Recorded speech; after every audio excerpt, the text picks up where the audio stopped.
Good evening from South Africa. This is Granny Kay. I'm going to chat to you about being a caregiver. Just over 20 years ago, my husband was diagnosed with cancer, and I was thrust into the role of a caregiver. This can happen to anyone and at any age. I do remember crying out to God and asking Him to tell me what to do and how to help my hubby. I only realized later how God gave me the right people to come into my life to comfort me or just be there when I needed to talk. The following are some tips for you, remembering that we are all different. So the way that I process and handle situations will be totally different to the way that you do. Always have a notebook and pen at hand and separate your book with book flags. Name the flags as you wish. I had a section for doctor's appointments, one for medication, one for oncology notes, to do today, questions for the doctor, etc., etc.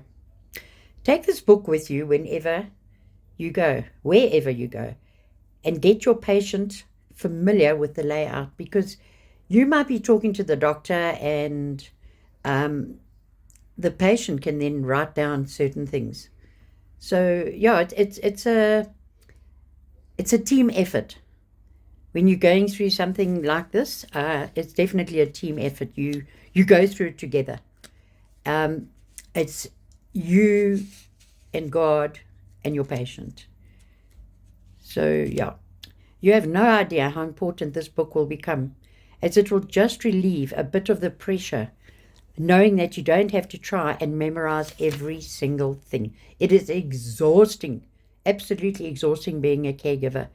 And I remember the one night actually falling asleep at the wheel going home because I'd spent the whole day at the hospital. We had doctor's appointments, laboratory tests, blood tests, we had x-rays. It was the whole day. And going home, I actually started falling asleep at the wheel. So just taking that little bit of pressure off. As you're waiting in the waiting rooms, just write down all your questions that you have, anything that you may need to ask the doctor, or anything that the patient might need to ask the doctor. Write every single thing down. When you think of a question for the doctor, write it down, but leave room to write down his answer. Sometimes I get so overwhelmed by everything that I would forget to write down the questions or the answers, which just adds up to more stress.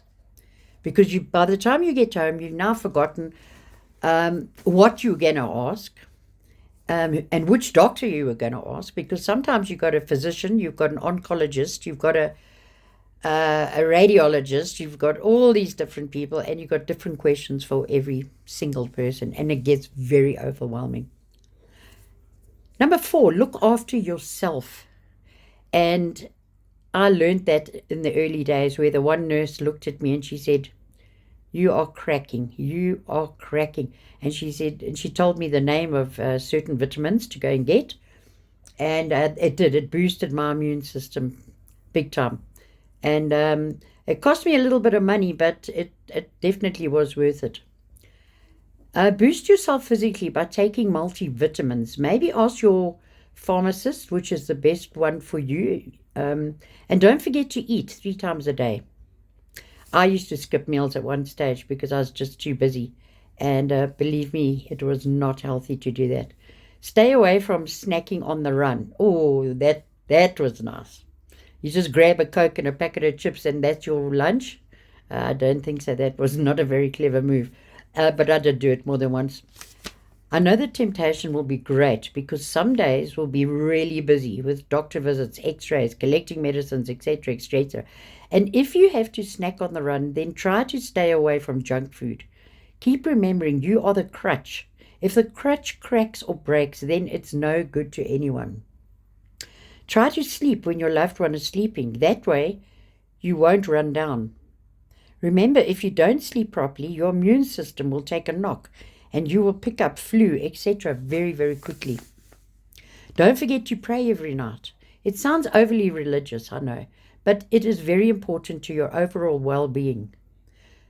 Physical, emotional, and spiritual sides are all connected, so you need to meet all of their needs.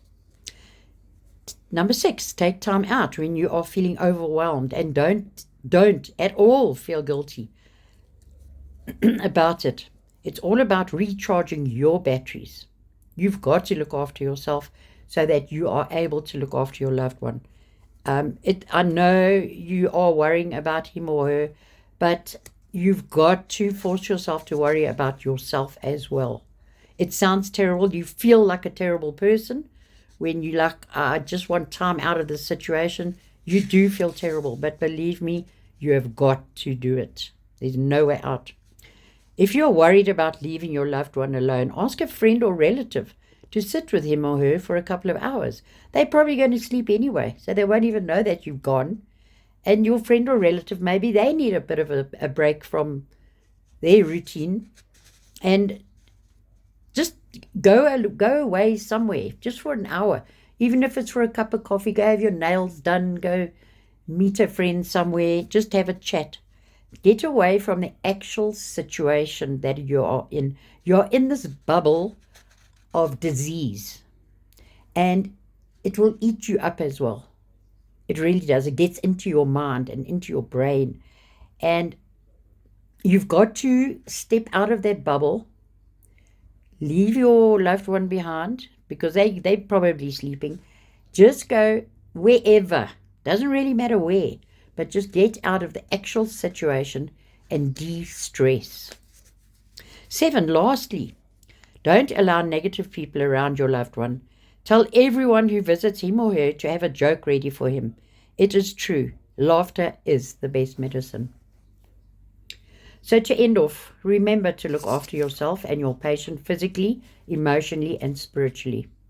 Thank you very much for listening, and don't forget to like and subscribe, and that way these messages will get to more and more people all over the world. Spoiler alert.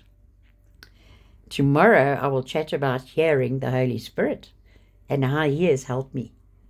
More than one occasion. He's actually saved my life. This is Granny K, signing off. Goodbye.